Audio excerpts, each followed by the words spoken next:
Hey guys, it's the Nivius Art bringing you part 2 of the cubic combo video. This time around, I'll be talking about maneuvering around your opponent. Specifically for this format, because a lot of people are playing the hand traps Ogre and Ash. It's like it affects cubics really bad. Because cubics, like True Draco, do a lot of digging through the deck and searching. So, and a lot of milling from like the deck. So, Ash stops all that, and Ogre kind of destroys the monsters that, like the singular monster that would sit here and just throw a card out for you. So, we're going to talk about the workarounds. This is going to incorporate some of that side deck that I didn't really show you guys. So I hope you guys enjoyed this combo video, and let's get started. Okay guys, so for combo 1, for part 2, for the workarounds, is your actual first combo. I'm pretty sure that was what I did in the first video, combo 1 again, but this time with the workaround. So normally you would get Ashed or Ogre, and it's more than likely you would get Ogre.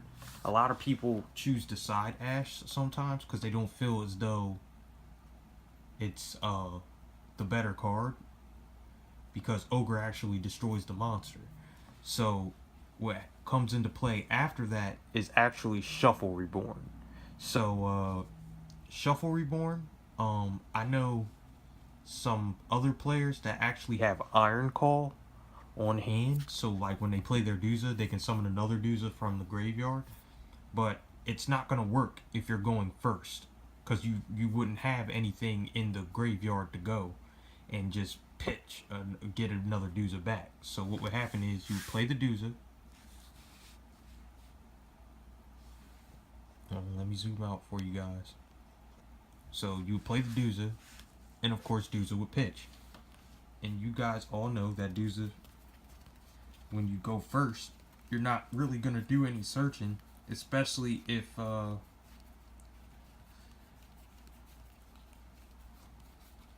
going first, because it's a waste, because then you're not going to have a monster on the field to defend yourself with. So normally you pitch a Unification. Now the thing about this is Duza is now free to get Ogred or Ashed. I'm going to say like 80% of the time they usually choose to Ogre Duza, which means Duza's now in the graveyard. But the thing about Ogre is he doesn't stop that effect from going off. So he doesn't stop that mill. So Unification still gets to your graveyard as well. But because Duza was destroyed before Unification gets to your graveyard, because that would be the chain, like you wouldn't get a cubic monster back. So what happens is you play Shuffle Reborn. You don't have a monster. When you don't have a monster, Shuffle Reborn can be activated. So Shuffle Reborn would summon back Duza, but Duza's effect is negated. So now this is in the graveyard. Now Duza's effect is negated, right? So Duza's effect being negated, the problem is now Duza is like just there. And the thing about Shuffle Reborn is, if you don't use him, you lose him. But at the same time, losing him at the end phase, him getting banished at the end phase, doesn't really matter, because you have Unification on the field. So at least you get the other a new monster out, like a Vijum or something like that, to defend yourself, right? That's if you didn't have this combo already set up. But if you have Birdman in your hand, now you can get Duza back to your hand. So now the effects of Shuffle Reborn ain't going to matter, because you're not going to be ditching your Duza at the end. But Unification's still going to activate because of the same exact combo from part 1, which is you put Duza back in your hand using Birdman's effect. Birdman gets summoned. Unification gets banished. Unification gets banished. You get to search your deck and summon another Duza.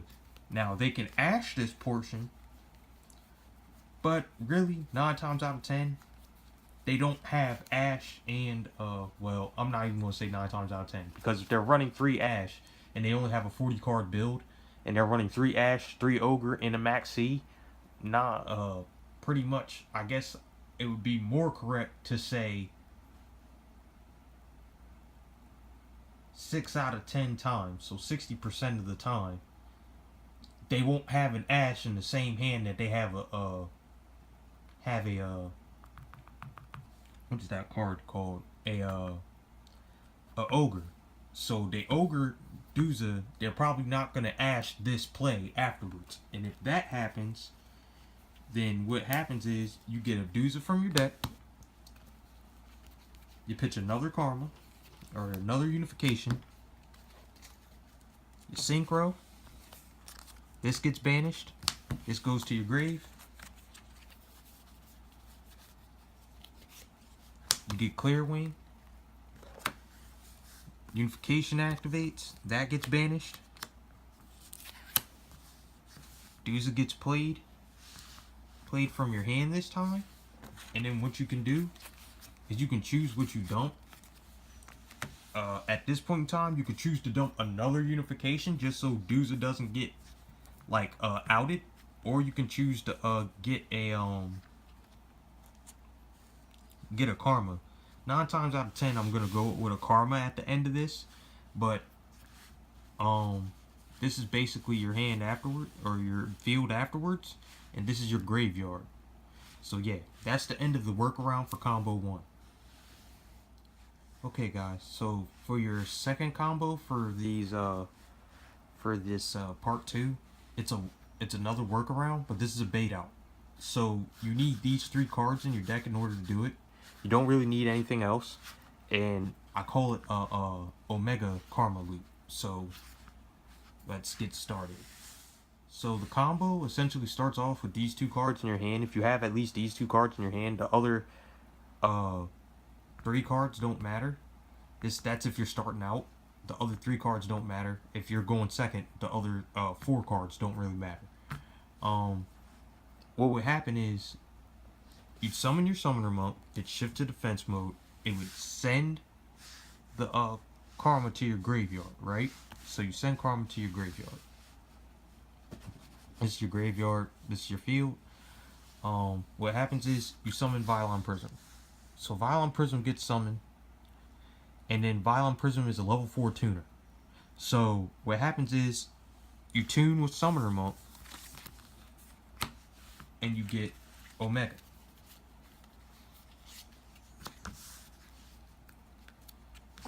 Now we all know Omega's effect during your opponent's standby phase. You can sit here and you can pull a card that was banished back into your graveyard, basically. So what you can do is you can banish this Karma. If your opponent decides to Ash the Karma, it's okay. Don't worry about it.